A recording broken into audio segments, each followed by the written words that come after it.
Muito bem, nós estamos aí nessa série de mensagens, eu acredito nisso, e eu tenho falado para a igreja. Deus colocou no início do ano esse desejo no meu espírito para que eu falasse a respeito de determinados assuntos. E esse é um deles. Nós estamos terminando com esse assunto, que eu acredito que esse aqui é um assunto de uma grande semente, de nós compreendermos que se vivermos como Deus tem nos pedido, 2006 será muito maravilhoso.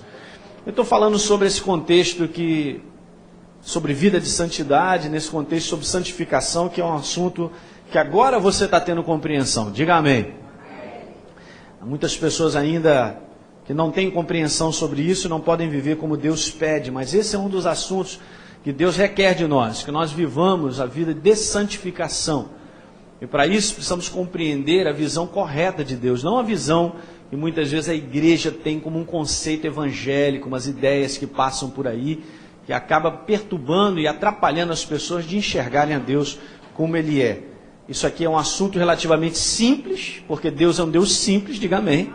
Deus não é Deus de confusão, Ele é um Deus muito simples, não existem fórmulas, existe essa simplicidade de ouvir Deus falar, de reconhecermos a sua voz e colocarmos em prática, diga amém.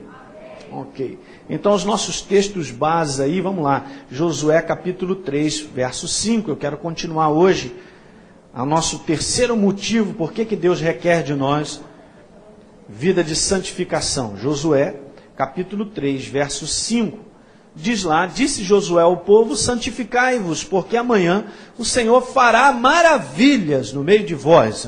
Isso aqui é tremendo, hein? Mas antes a necessidade de nós nos santificarmos.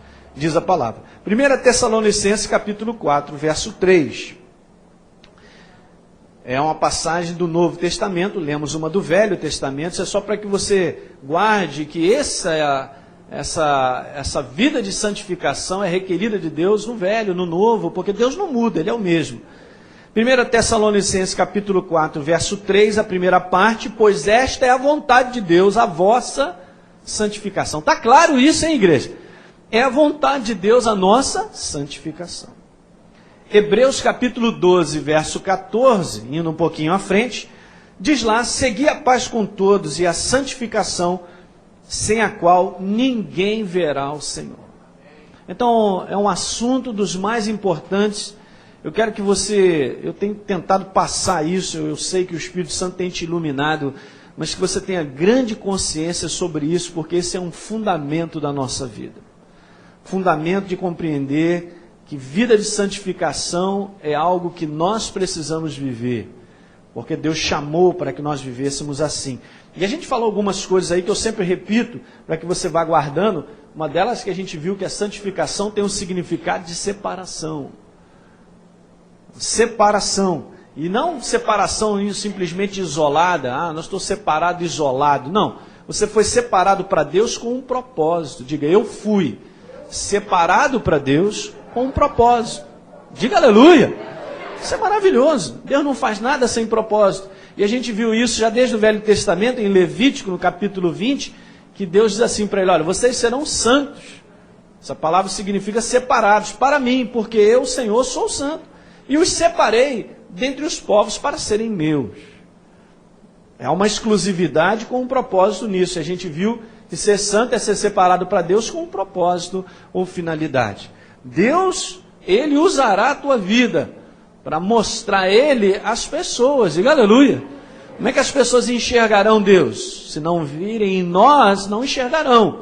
Nós somos o propósito de Deus aqui nessa terra, você pode estar certo. E a gente deu essa definição sobre santificação, que é a mais simples dela, mas exatamente isso. Aqui está a nossa vida. E se você realmente vive dessa maneira, você percebe que a cada ano você é uma pessoa completamente diferente. Diga amém. O processo de amadurecimento, de mudanças é muito real. E nós vivemos a qualidade das nossas mudanças. Quanto mais amadurecidos, mais nós vivemos uma qualidade melhor da nossa vida. Eu tenho falado sobre. Então é o processo pelo qual nós vamos nos tornando mais e mais semelhantes a Jesus em tudo que somos e fazemos. Em tudo que somos e fazemos, nós vamos nos tornando mais e mais semelhantes. É um processo, isso não é algo automático. Mas se eu não estou nesse processo, eu estou fora do plano de Deus. E a gente falou sobre isso, é um processo transformador. Essa palavra é fundamental. Porque o que Deus faz na nossa vida é transformação. Deus não faz gato. Diga, Deus não faz gato na minha vida. Não faz mesmo. Ele faz tudo novo, Ele transforma, Ele muda, Ele tira e põe algo novo. Aleluia! Então é isso que acontece.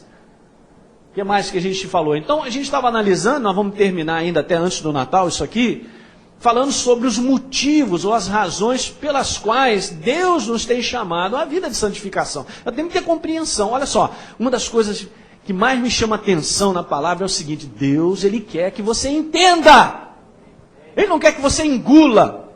Ah, o que é isso aí? Vai, engole, menino. Não, engole. Ele quer que você entenda.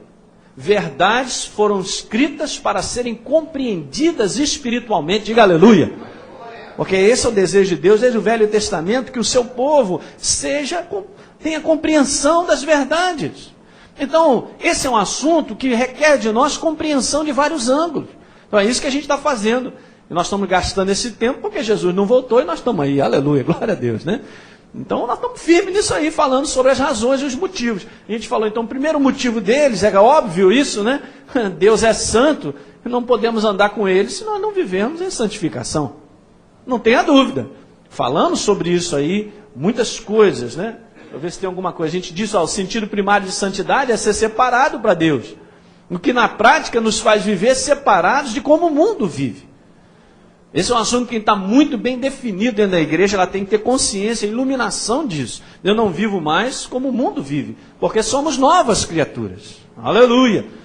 Seria um ser muito, um monstro, né? Eu sou nova criatura, vivendo como velha criatura. Paulo fala sobre isso em Efésios capítulo 4. Abra rapidinho essa passagem, só para eu te mostrar como isso é um assunto real.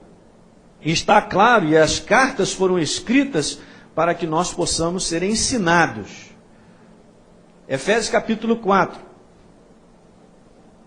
verso 22, Paulo está dizendo o seguinte: no sentido quanto ao trato passado, está falando do passado nosso, vos despojeis do velho homem, tira fora, que se corrompe segundo a concupiscência do engano. Veja que coisa tremenda. O viver do homem, da velha criatura, é um viver enganoso. E vos renoveis no espírito do vosso entendimento, e vos revistais do novo homem, diga aleluia, criado em justiça, retidão, procedentes da verdade. Então essa é a nossa maneira de andar nova. O que mais que a gente tinha dito? O padrão, o estilo de viver, a maneira de pensar, de crer do mundo, não faz parte mais da nossa vida. Porque essa era a maneira detonada, a maneira do fracasso, da derrota e da prisão e da escravidão. Não faz parte mais da nossa vida. Nós temos a liberdade da verdade de Deus em nós, hein? Aleluia.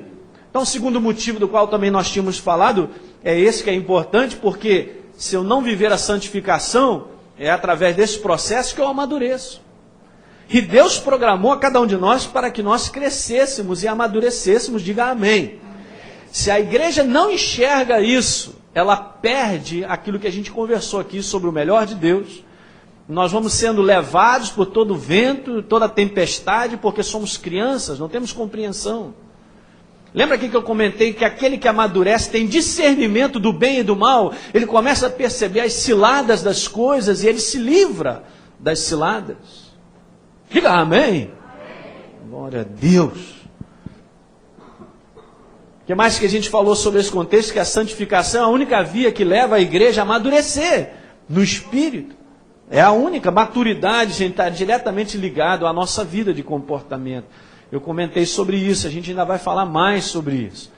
Vida de comportamento. Aliás, é como eu comentei aqui no início, na introdução dessa série, eu tinha dito algo, não sei se você se recorda, que é o seguinte: o maior tratado doutrinário do Novo Testamento é um tratado de relacionamento entre pessoas. É o que Deus mais fala sobre como nós devemos nos comportar. Mas veja, comportamento tem a ver com maturidade. Você não pega uma criança de 3 anos e espera que ela sente, dobre as perninhas assim no banco e fique prestando atenção naquela conversa. Fica ali, muito obrigado, não, estou quietinho. Você não vai ver nunca isso, né?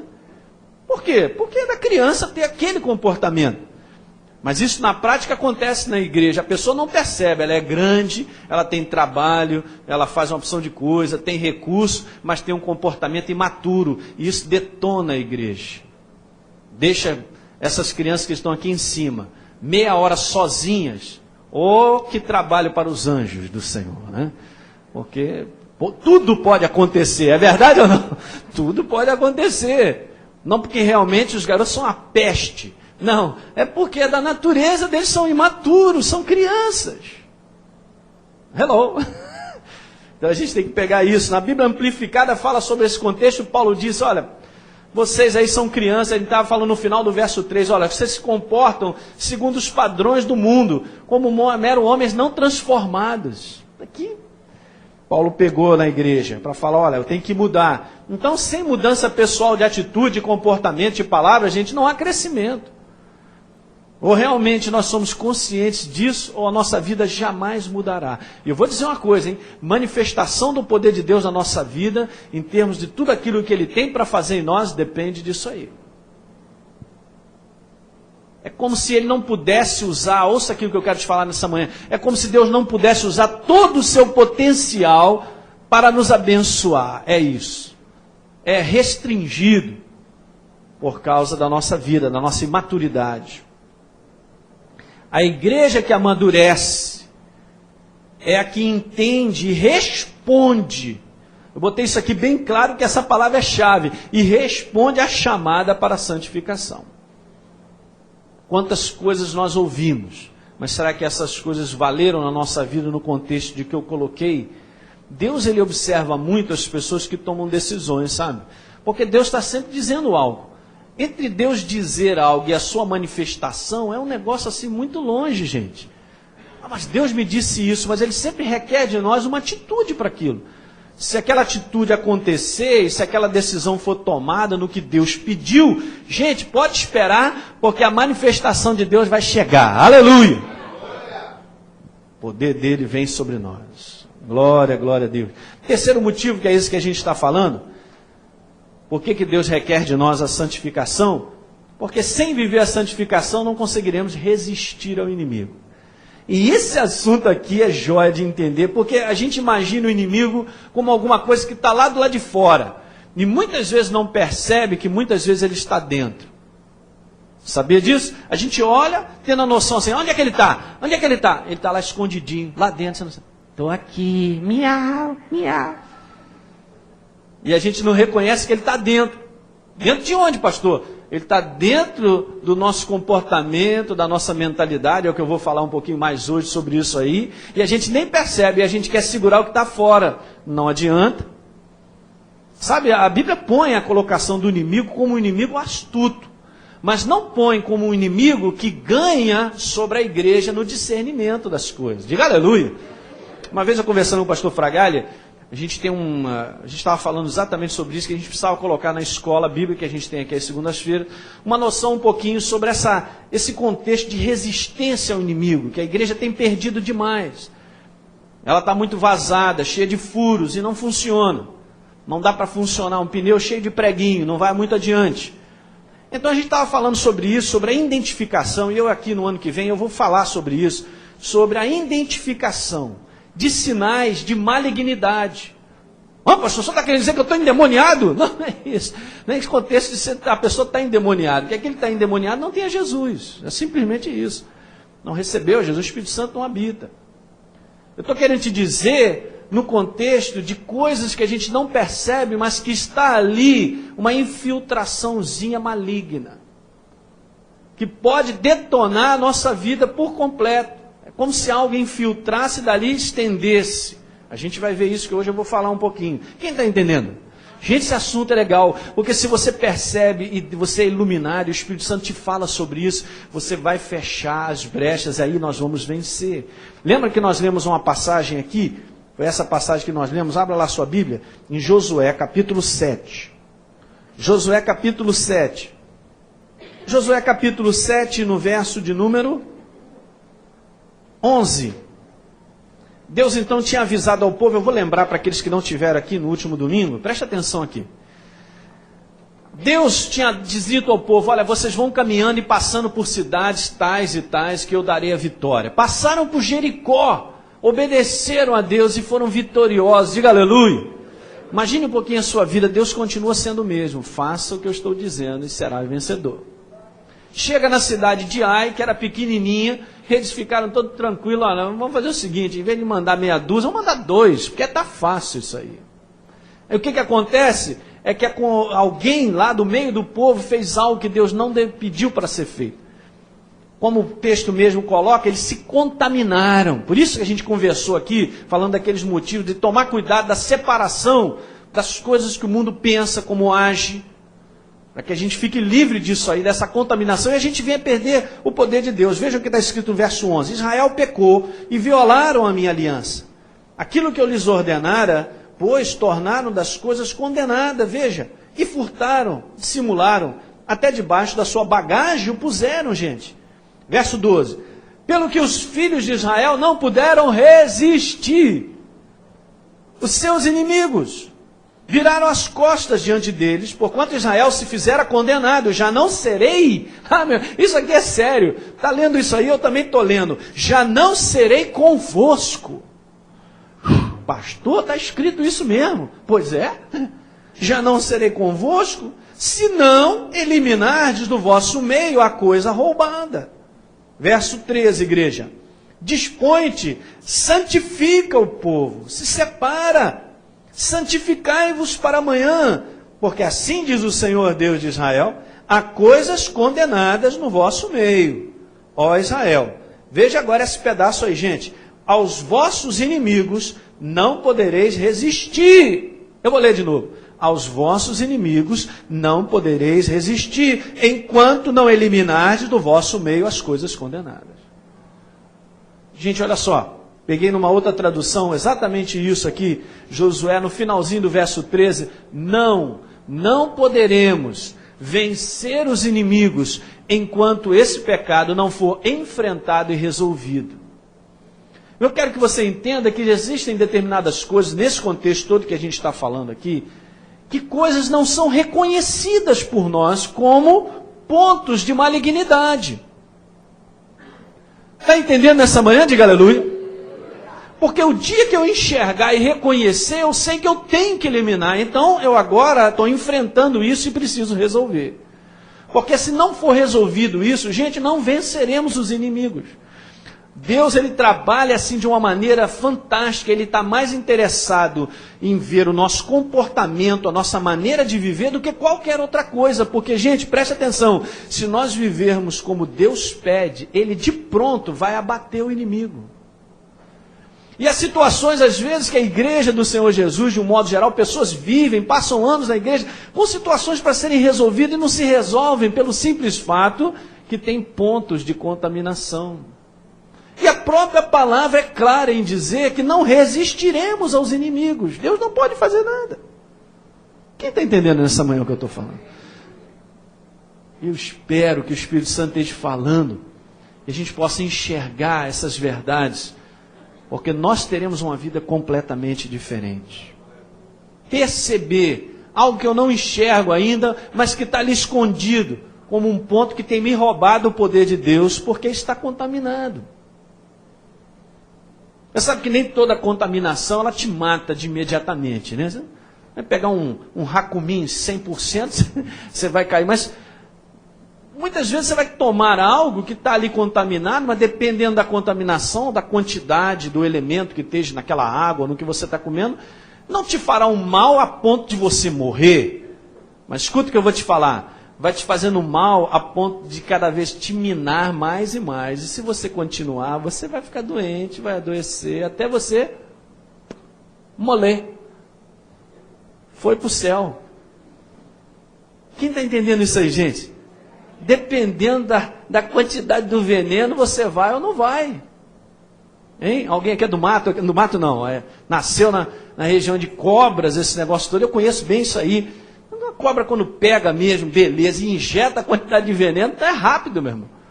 Mas às vezes nem sempre ela morde como deveria, ou não pegou bem, pegou meio de lado, ou foi de raspão. Causa uma certa lesão. Isso aqui é sério.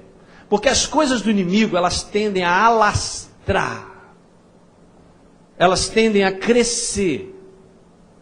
E daqui a pouco, então, a pessoa está mortinha, não vence mais nada, tem uma vida miserável, frustrada, pelo simples fato, não que Deus não queira agir, é porque há legalidade para o mal agir.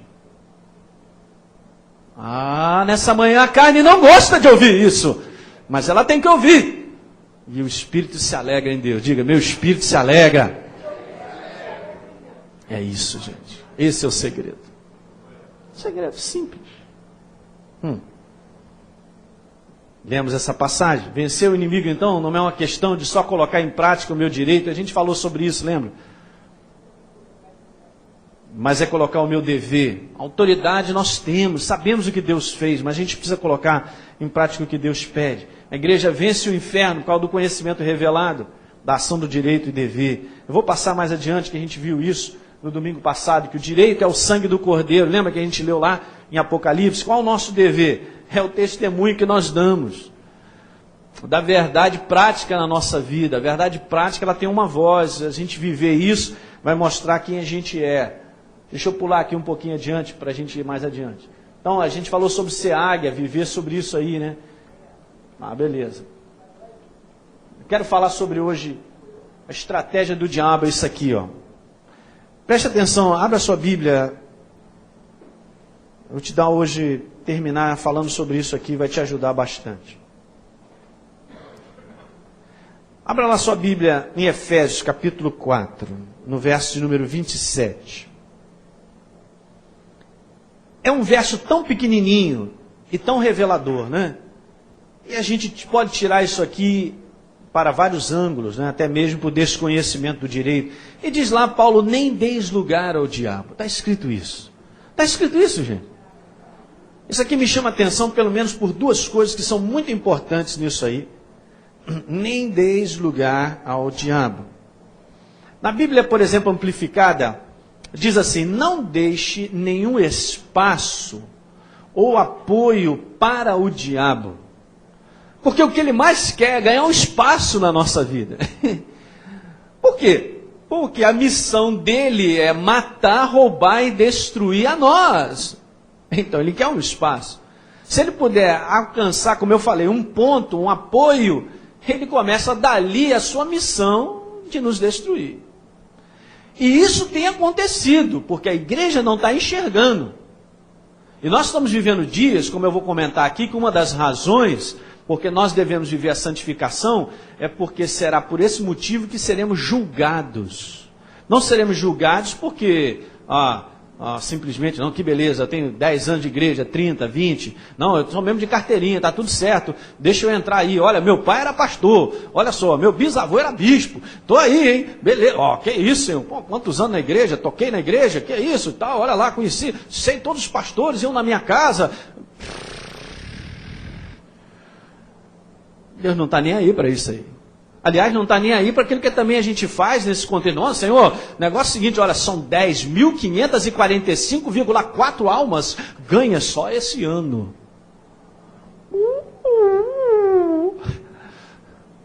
Também Deus não está aí para isso aí. Não é uma questão daquilo que a gente faz, é a questão de como a gente vive. Como a gente vive. Então aqui diz assim, nem deixe lugar ou espaço ou apoio para o diabo. Não dê nenhuma oportunidade para ele. E aquilo que eu comentei com vocês, que eu dei aqui, vocês ainda têm aí dentro da Bíblia de vocês o Tratado da Conduta da Nova Criatura? Então esse verso, você pega e analisa e lê esse verso aí, você não pode ler isoladamente daquilo que Deus está falando a respeito de todo o capítulo 4, entrando pelo capítulo 5, que é, Deus está falando sobre um contexto de relacionamento de pessoas, uns para com os outros. Não sei se você tem lido isso em casa, ou já leu mais de uma vez. Eu quero ler aqui agora um pouquinho sobre isso aqui. Se você tem aí, pega aí, tira da sua Bíblia e vamos dar uma lidinha, porque nós vamos encontrar exatamente esse verso no meio de tudo isso que a gente lê. Então diz lá Paulo no início, então eu lhes digo, falando pelo Senhor, não vivam mais como os não salvos. Desfaçam-se dessa velha natureza má, o velho eu. que era parceiro nos seus caminhos maus. Agora as suas atitudes e os seus pensamentos, tudo deve estar constantemente mudando para melhor. Sim, você deve ser uma pessoa nova e diferente. E aí começa a falar, Paulo começa a falar, não deixem de mentir uns aos outros. Deixem de mentir uns aos outros, falem a verdade. Quando estiverem irados, não pequem alimentando o seu próprio rancor, mágoas, ressentimentos. Veja o que Deus está nos falando, gente. É Deus nos falando. Resolvam isso logo. Se alguém andar roubando, deve parar com isso. Evitem a boca suja. Digam só o que é bom e útil àqueles que com vocês estiverem falando, e o que resulte em bênção para eles. Não faça o Espírito Santo entristecer-se pelo modo como vocês vivem. Deixem de ser mesquinhos, irritados, mal-humorados, as contendas, as palavras ásperas, a antipatia pelos outros, não deve ter lugar na vida de vocês. Em vez disso, sejam bondosos uns para com os outros, compassivos, perdoando-os mutuamente. Sigam o exemplo de Deus em tudo quanto fizerem. Sejam cheios de amor pelos outros, seguindo o exemplo de Cristo, que amou vocês. Que não haja pecado sexual, e aqui a gente colocou aí os pecados, entre vocês, as histórias sujas, a conversa indecente, as brincadeiras inconvenientes. Essas coisas não são mais para vocês. Não se deixem enganar por aqueles que procuram justificar esses pecados. Porque embora antigamente o coração de vocês estivesse cheio de escuridão, agora está cheio da luz que vem do Senhor. E na conduta vocês devem demonstrá-lo. Diga aleluia. Portanto, sejam cuidadosos no seu modo de proceder. Os dias atuais são difíceis. Agora passando para Colossenses. Portanto, fora com as coisas pecaminosas e terrenas, abafem os desejos malignos que estão à espreita de vocês. Veja só, estão à espreita, hein, gente? Não se metam em pecado sexual, impureza, imoralidade, desejos vergonhosos. Não adorem as coisas boas dessa vida, por isso é idolatria, pois isso é idolatria. Agora é o momento de arrancar e lançar fora todas essas roupas apodrecidas de ira, de ódio, de blasfêmia, de palavras obscenas. Não mintam uns aos outros. A vida velha que vocês levavam, com toda a sua perversidade, é que fazia essa espécie de coisas. Agora ela está morta e desapareceu, aleluia. Vocês estão vivendo uma espécie de vida totalmente nova, que consiste em estar continuamente aprendendo cada vez mais o que é correto, e procurando constantemente ser cada vez mais semelhantes a Cristo, que criou esta vida nova no íntimo de vocês. Diga aleluia. Sejam amáveis e prontos para perdoar, jamais guardem rancor. Lembre-se que o Senhor os perdoou, portanto vocês devem perdoar os outros. Acima de tudo, deixem que o amor dirija a vida de vocês, porque assim toda a igreja permanecerá unida em perfeita harmonia. E tudo quanto fizerem ou disserem, seja como se vocês fossem representantes do Senhor Jesus. Meu Deus, que bomba atômica é esse texto. E no meio desse texto, então, Paulo larga essa, nem deis lugar ao diabo. Então Paulo fala desse contexto. Mas duas coisas eu quero ver aqui com você. Está escrito assim, nem deis lugar a diabo. Coisas óbvias, mas preste atenção. A primeira coisa aí que me chama a atenção é o seguinte: existe uma permissão que eu e você que damos. Você achar que o diabo vem e te pega pela gravata e faz o que quiser com você, isso não é verdade. Aliás, não é verdade nem lá fora. Mas o povo não tem consciência disso. Porque está cego, então ele domina. Lembra que eu comentei isso? Você tem que prestar bem atenção. Deus nos deu essa capacidade de tomar decisão, livre-arbítrio, de escolha. Então ele não pegou Eva e Adão e agora come, miserável, a boca. Não fez isso. Não vai fazer isso com uma vida nossa. Ele não faz isso. Mas ele é aquele inimigo, né, da sugestão, das ideias indevidas, dos pensamentos errados, que se a pessoa engole, gosta ou presta atenção, cai na dele e acaba fazendo aquilo que ele quer. Sabe que muitas pessoas agem assim? Acaba as pessoas fazendo aquilo que a pessoa queria, porque enrolou. Mas assim, o diabo é um enrolador para destruir a vida das pessoas. Então a primeira coisa é o seguinte: nem deis lugar ao diabo, então somos nós que damos. Então nós podemos fechar essa porta, diga aleluia. Claro que podemos. Nós éramos escravos. Não havia autoridade em nós, agora temos. Legalmente, Jesus nos deu autoridade sobre o inferno. E a gente pode muito bem dizer, alto lá, pode parar. A segunda coisa interessante aqui é que diz assim, nem deis lugar. Que lugar é esse? Que lugar é esse que é tão cogitado e tão assim, chega a babar, o inimigo chega a babar para tomar espaço. Que lugar é esse? A mente. Esse é o espaço que o inimigo quer tomar na sua vida. Se ele pegar um espaçozinho na sua mente, dali vai começar toda a destruição. Agora, recentemente, foi na última prova da escola bíblica lá na Barra, na quarta-feira, uma moça estava conversando comigo, pastor, essa semana foi terrível lá no meu prédio de 14 andares. Uma pessoa entrou lá querendo ver um apartamento para comprar, foi lá com o corretor, foi no 2º andar. E aí ela disse assim, não, eu não quero ver o 2º andar não, é muito baixo para mim, eu gosto de mais alto, você tem algum apartamento para me levar, para mostrar e tal. E o corretor foi e levou ela lá, acho que na cobertura, o 12º andar, alguma coisa assim. E mostrou o apartamento, e a pessoa assim na maior tranquilidade, gente, olha só, preste atenção, na maior tranquilidade. Viu tudo direitinho, já ia saindo assim. Aí o corretor já foi para o elevador, falou, não, vou voltar ali só para pegar um negócio, olhar uma coisa que eu queria observar da vista e tal. Essa senhora se jogou do 12º andar, quer dizer, ela já fez tudo premeditado, ela já veio com a sua mente totalmente detonada, só com isso, hoje a tua morte, você tem que suicidar, é a única solução para você, e ela foi exatamente fazer isso. Você vê, andando com a gente todo dia, andando com pessoas ao nosso redor, a gente vê a destruição do inimigo, porque ganhou espaço aonde? Na mente da pessoa, dizendo que não há mais solução.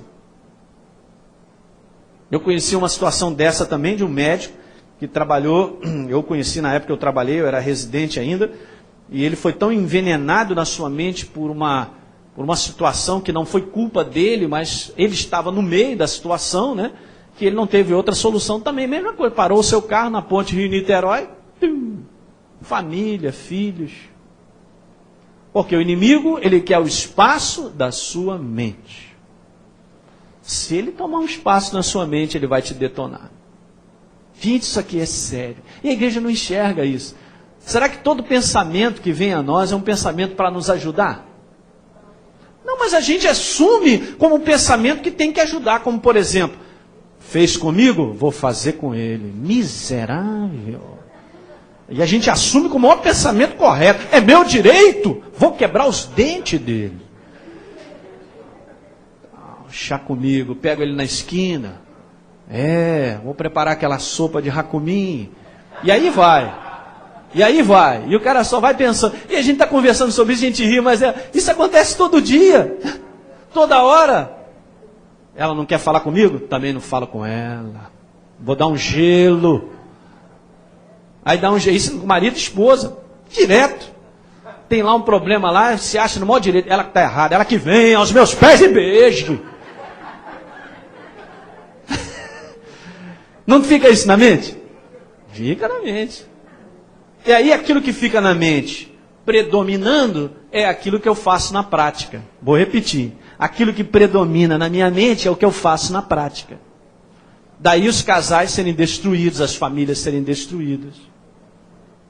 Pelo simples fato que tem alimentado pensamentos que ganhou espaço ali, que o inimigo lançou, que são errados. Dentro da igreja também acontece isso no julgamento. Eu vou falar mais depois sobre esse contexto, sobre andar em amor. Tem 3 áreas que a gente tem que tomar muito cuidado. Se essas 3 áreas estiverem sendo cuidadas, realmente eu estou andando em amor. Boca, pensamento. E tem uma outra área que depois eu conto. Não posso contar agora. Gente, olha só. É sério isso demais. Nem tudo aquilo que eu tenho como razão, ou acredito ser a razão, se não for analisado à luz da verdade, cuidado, porque pode ser uma ponta de entrada do inimigo. Daí a necessidade, como você tem estado se alimentando da verdade, cada vez conhecendo mais, porque esse livro acaba se tornando um grande filtro na nossa vida.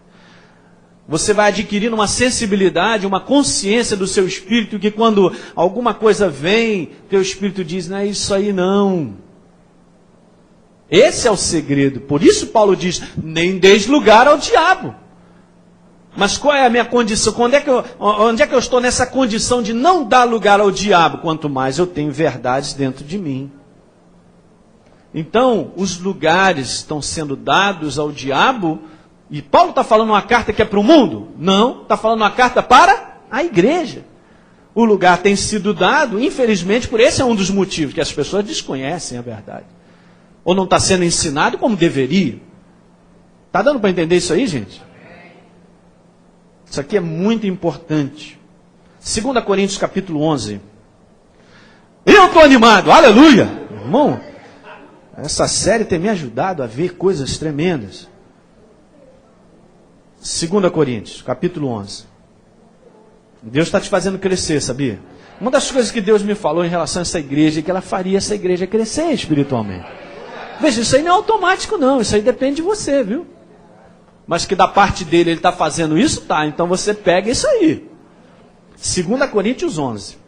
Paulo tinha aquela preocupação natural com a sua igreja, com a igreja do Senhor Jesus. E veja o que diz assim no verso 3. Não, primeiro no verso 2 ele diz algo muito legal, eu amo isso aqui. No verso 2 ele diz assim, no início, olha gente, está falando para a igreja, porque zelo, essa palavra é muito joia, né? Zelar. Porque zelo por vós com o zelo de Deus. Diga aleluia. Eu assumo esse verso aqui para mim também. Verso 3, mas receio que assim como a serpente enganou a Eva, com a sua astúcia, assim também sejam corrompidas as vossas mentes. Então, olhem para cá, aonde é o espaço que o inimigo quer ganhar na tua vida? Na tua mente. E se apartem da simplicidade e purezas devida a Cristo. Olhem para cá, por que o inimigo quer penetrar na sua mente? Porque ele irá lançar fundamentos, pensamentos que não tem nada a ver com o livro da vida, porque o pensamento de Deus te abençoa, te constrói, te promove, te prospera, sabe? Faz um futuro para você e abençoa outros que estão ao redor. Então ele quer tirar disso aí. Ele tem que lançar o dele, que é destruidor, é matador, é roubador. Que é o fracasso, é a derrota, é a miséria. Verso 4. Se na verdade, vindo alguém, prega outro Jesus que não temos pregado, e se aceita espírito diferente que não tendes recebido, ou evangelho diferente que não tendes abraçado, a este boamente o quê? O tolerais. Gente, olha só, às vezes a gente espera do inimigo uma coisa assim bem visível, né? Não apareceu o pastor Hélio, mas aparece um maluco aqui, olha, o pastor Hélio me mandou, eu vou dizer umas palavras aí para vocês, hein, e tal. Ih, que isso, é Satanás! O inimigo vem disfarçado de pensamentos sutis. Na nossa frente, vestidinho com aqueles pensamentos. E a gente nem percebe. Dá espaço. Algo tão pequeno que pode destruir o resto da nossa vida. Eu conheço pessoas hoje, estão literalmente fora da igreja do Senhor Jesus, de servir a Deus. Sabe onde estão? Estão no inferno. Se morrerem, vão para o inferno. Porque um dia deram lugar a um pequeno pensamento de que foi ofendido na igreja, ou porque alguém não sei o que, ou porque deveria, ou se decepcionaram, e, né, quer saber negócio, esse negócio da igreja mesmo, é um bando de homens safados, é um bando de... Só conclusões diabólicas, maravilhosas, e o diabo rindo, e o cara abraçando aquilo ali, e a vida dele começa, ó, ladeira abaixo. Ladeira abaixo. Não sabe que já foi preso. Mas foi. Então a estratégia do diabo, gente, de uma forma ou de outra, é penetrar na mente, na minha mente, pensamentos errados. Influenciando no comportamento destrutivo do ser humano. Porque tudo aquilo que domina a nossa mente acaba se mostrando no nosso comportamento. Eu vou repetir, tudo que domina a nossa mente acaba se mostrando no nosso comportamento. Quando eu for falar sobre andar em amor, eu vou comentar algo que a gente vai aprendendo isso aí, é tão maravilhoso. Gente, se você não tem responsabilidade sobre a outra vida, não julgue, não condene, esquece, o problema é dela, ela se vira com Deus, ore por ela, só isso. Isso é doutrinação dentro da igreja? Esquece. Você não tem responsabilidade nenhuma sobre outras vidas. Sobre qualquer comentário, qualquer coisa que a gente faça. Não existe isso. Essa é a estratégia. Vai destruir o comportamento da pessoa. O inimigo fará de tudo para convencer o homem a agir fora da palavra. Ele não percebe que está agindo fora da palavra, mas está agindo. Porque é meu direito, eu penso assim, tem que ser assim, deveria ser assim. Não, se é a nossa vida, vamos analisar. Agora, em relação a qualquer outra coisa, vai fora. O que mais derrota o homem, gente, olha, na prática, na vida cristã, o que mais derrota as pessoas, e elas não sabem que foram infiltradas, que aquilo ali está minando a resistência com o inimigo, não tem mais, o inimigo já entra, beleza, não tem como resistir, a vida não anda, derrota das pessoas, é a vida de relacionamento. Não estou dizendo que nós temos que ser perfeitos, gente, mas nós temos que reconhecer os erros e acertar, aleluia. Por isso o Espírito Santo está em nós como uma sonda, e ele é essa consciência viva dentro do nosso espírito para dizer, Elinho, não é assim. E imediatamente reconhecermos e somos humildes para o quê? Pedirmos o quê? Perdão, para acertarmos. Por isso que está escrito lá, acertem, acerta o que vocês têm que fazer aí para que então possa vencer novamente. Está claro isso, gente? Eu louvo a Deus que você veio à casa de Deus nesse domingo de manhã, sabe? Louvo a Deus. Muitas pessoas, outras poderiam estar aqui. Mas você veio, então é para você, para todos nós. Deus quer querendo te ajudar muito. Graças a Deus que Ele está bem vivo. Prática é isso aí. Então, vamos agora um pouquinho sobre o escudo da fé, que a gente vê algo interessante aí. Efésios 6, verso 16, diz isso. O escudo da fé é a prática da crença que temos em Deus, que é a sua palavra. As pessoas falam sobre o escudo da fé. Mas eu conheço sobre Deus. Conhecer sobre Deus não faz diferença se esse conhecimento não for exercido. Diga aleluia. No próprio livro de Efésios, Paulo diz lá, na armadura,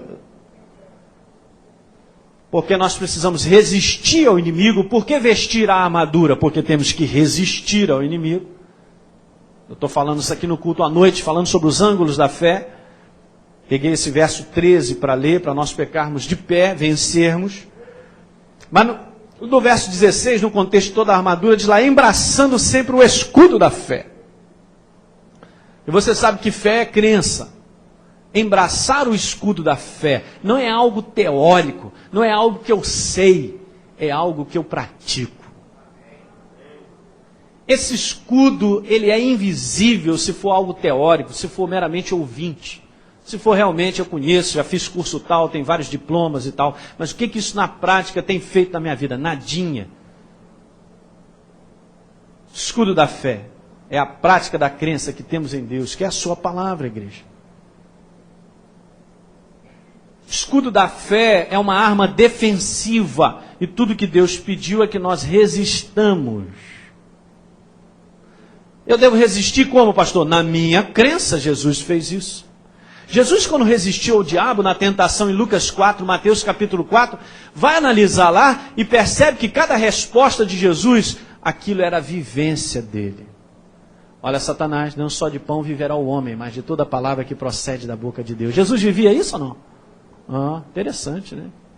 Olha, Satanás, não tentará o Senhor teu Deus. Jesus era temente a Deus? Interessante. Aí Satanás, escudo da fé é a prática. Escudo da fé não é o escudo de uma crença teórica, gente. Não é algo intelectualizado, sabe? Não é algo ritualista, não é algo profissional. É algo que se vive. É algo que está dentro, simples. Vá comigo, quando eu li isso aqui, Deus me falou um negócio muito jóia. Eclesiastes 9, verso 8. Estamos falando sobre não dar lugar ao diabo, porque ele mina a nossa resistência, daí não estarmos vencendo o inimigo. Por isso o processo de santificação é necessário. Eclesiastes fica depois de... Muito obrigado, que nem eu sabia. Brincadeira. Eclesiastes. Eclesiastes capítulo 9. De vez em quando eu brinco, né? Esse verso aqui, volta e meia, é a minha oração, sabe? Eu me lembro muito desse verso. Esse verso é muito está marcado aqui na minha Bíblia. Marca na tua Bíblia. Em todo tempo. Está escrito isso, gente? Hã? Ah, não, só no domingo. Glória a Deus, aleluia. Isso não funciona, gente. Não funciona. Diz assim, em todo tempo, segunda a segunda, 24 horas, diz, em todo tempo, sejam alvas tuas vestes. E jamais falte o óleo sobre a tua cabeça. Você entende aqui o simbolismo do óleo? Não, então vou explicar a ideia. O simbolismo do óleo é a presença do Espírito Santo na nossa vida. Que não é só a presença, preste atenção, é a manifestação dessa presença. Está assim de crente, olhem para cá. Está assim de crente, tem a presença do Espírito Santo trancada dentro dele, sem a menor manifestação dessa unção na vida deles. É isso aí.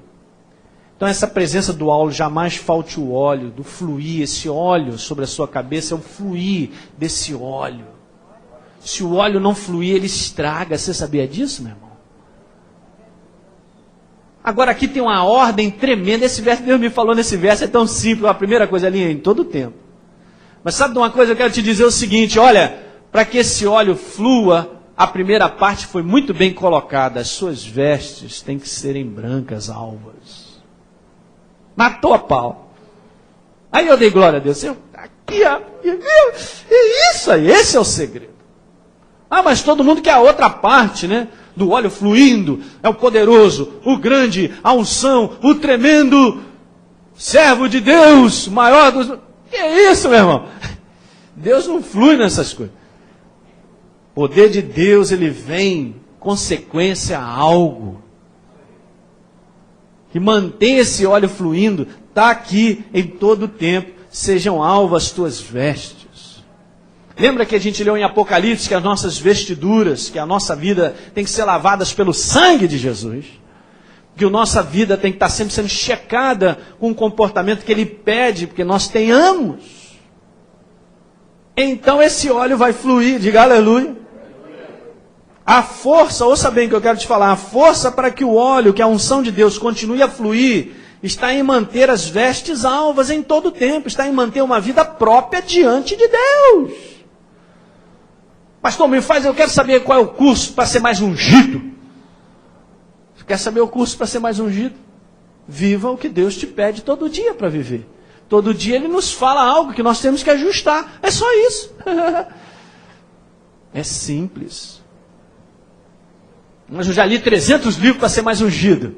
Não vai adiantar. Você pode até ter o conhecimento, saber até por onde você tem que se guiar. Mas se isso não for uma prática, não funcionará. Então, gente, sem manter uma vida própria diante de Deus, a unção de Deus fica bloqueada de agir a nosso favor quando a gente precisa. Eles precisavam de Deus naquele combate, daquela luta, mas está escrito lá que Deus não estava com eles. É sério isso? No dia que eu estou combatendo com o inimigo, eu vejo que todas as minhas defesas já eram, eu estou todo cheio de buraco, e Senhor, e agora? Acerta os teus buracos primeiro, e eu estarei contigo em toda a batalha. Aleluia, diga aleluia nessa. Acerta os buracos, fecha as brechas, e eu estarei contigo. Aí, fica bloqueada de agir na nossa vida. Então há situações das quais nós não conseguimos vencer na nossa vida, pelo simples fato que nós estamos vazados. Não deis lugar ao diabo. E eu estou falando sobre comportamento, porque essa vida de santificação exige que nós sejamos transformados. Não exige que nós sejamos intelectualizados na palavra, ou que nós tenhamos cada vez mais, sei lá, eu sou um conhecedor profundo. Ah, é profundo, lá no sei lá onde, meu irmão. Que profundo?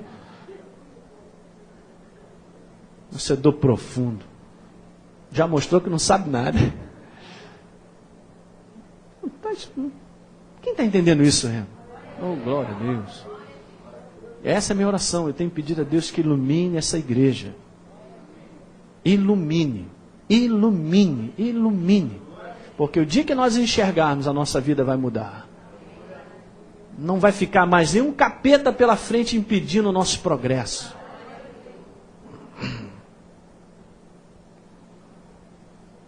Tem um livro muito legal, não sei se eu tenho aí, chamado A Batalha Final. Eu já falei sobre isso, né, do Rick Joyner. Você tem que ler esse livro.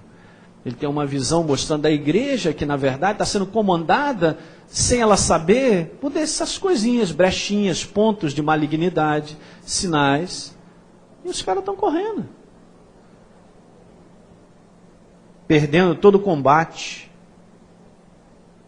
Então nós vamos ser bloqueados da ação do poder de Deus sobre os nossos inimigos. Sabe, uma das coisas que vai acontecer também, saiba disso, nós não vamos permanecer com saúde, que o nosso corpo também vai sofrer. É sério isso. Você sabia que saúde depende de nós andarmos com Deus seriamente? Nossa prosperidade, o nosso progresso, a vida das coisas sendo resolvidas dentro de casa, dentro de família, pelo simples fato que a gente está checando e observando isso.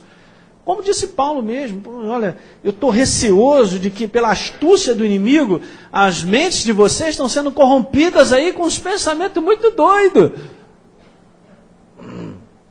E você pode saber, eu vou só terminar dizendo isso, de que aquilo que então acaba dominando a nossa mente, que pode ser um pequeno ponto de entrada, mas aquilo ali começa a aumentar, e eu começo a prestar atenção, eu acabo me comportando como aquele pensamento pede.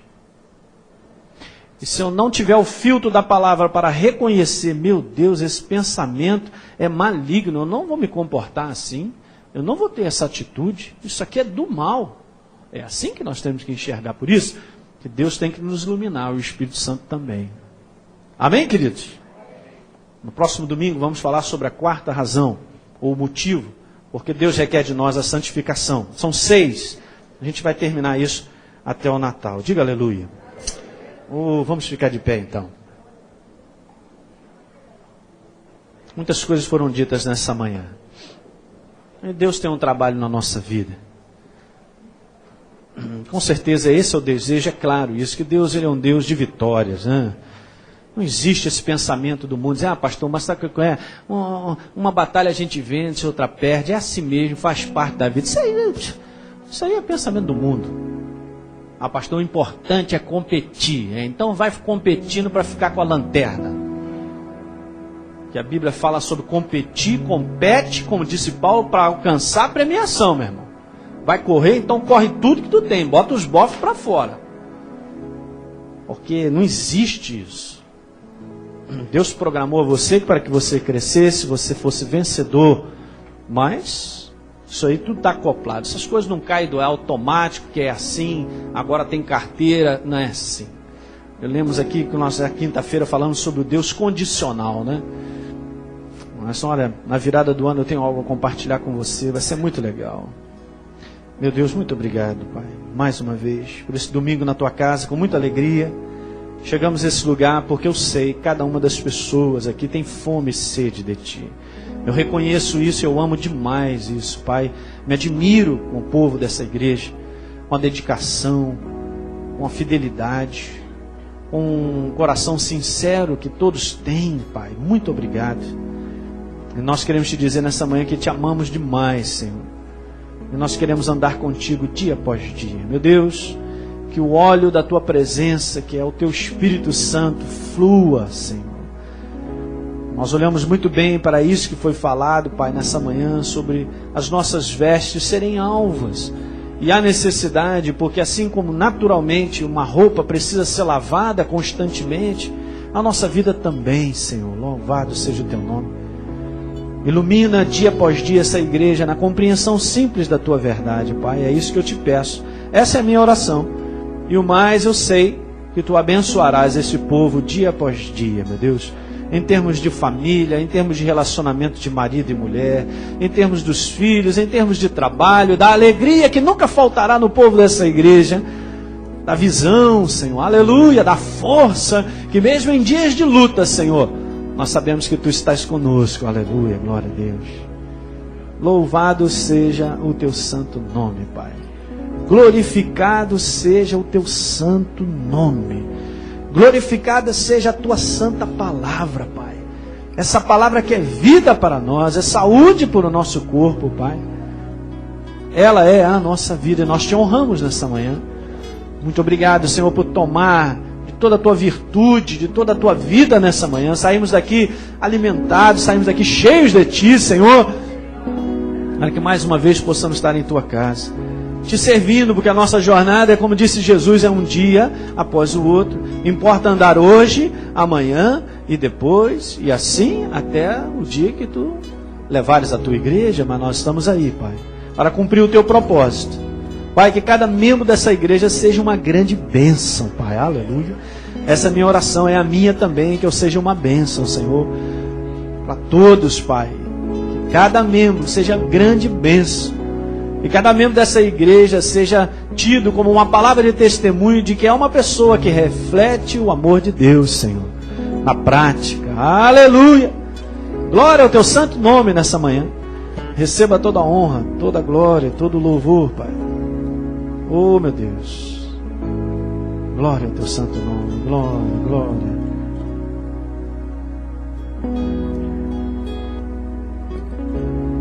Glória ao teu santo nome. Glória, Pai. Enche-nos mais, Senhor. Enche. Enche-nos mais. Mais de ti. Mais de ti, Senhor. Mais de ti. Mais, Senhor, mais de ti. Mais de ti. Mais de ti.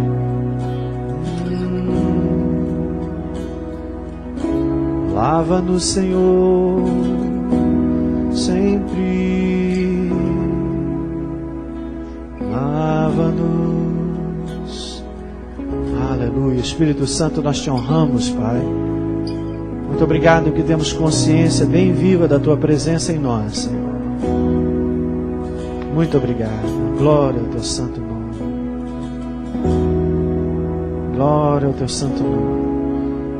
Cura nessa manhã, Pai. Se alguém chegou aqui doente, estende o teu braço agora de poder, Pai. Restaura a saúde. Em nome de Jesus, pelo teu infinito amor. E toda dor, Pai, toda enfermidade, ela saia no nome do Senhor Jesus Cristo. Em nome do Senhor Jesus. Ordenamos na autoridade que a igreja tem, nós temos, no nome de Jesus. Aleluia. Ser engrandecido e exaltado por todo esse domingo de manhã na tua casa. Já te agradecemos até pelo nosso encontro da Algo Mais. Que toda a igreja diga amém. Pai, oramos ainda pela cidade do estado do Rio de Janeiro. Temos orado pelo estado do Rio de Janeiro, clamando exatamente aquilo que tu és, Senhor. Se nós podemos fazer alguma coisa, sabemos que é tão somente interceder e te clamar a grande misericórdia, Pai. A tua misericórdia, a tua compaixão por essa cidade aflita, destruída. Essa cidade, Senhor, que precisa de uma enxurrada do teu amor, de uma manifestação profunda, Pai, de transformação de vidas, Senhor. De levantar esse estado, Pai, para que ele possa entrar num ritmo de progresso novamente, pelo simples fato que a tua mão chegou. Aleluia. Põe a tua mão sobre este lugar, Pai, sobre esse bairro, sobre aqui onde nós estamos, nessa casa, no nosso galpão, sobre aqui atrás, Senhor, em todos esses lugares que nós estamos orando por eles. Põe a tua mão de poder, meu Deus. Cumpre o teu propósito, Pai. Nesse povo que tem um coração bom, mas é um povo enganado pelo diabo, Senhor. Este povo que é um povo acolhedor, Pai, mas que está sendo destruído, meu Deus. Ah, Pai, nós te clamamos. Todos nós, a tua igreja, clama a tua misericórdia, a tua compaixão, pelo estado do Rio de Janeiro, por essa cidade, pelo nosso bairro, no nome de Jesus Cristo. E todos digam amém. Beleza?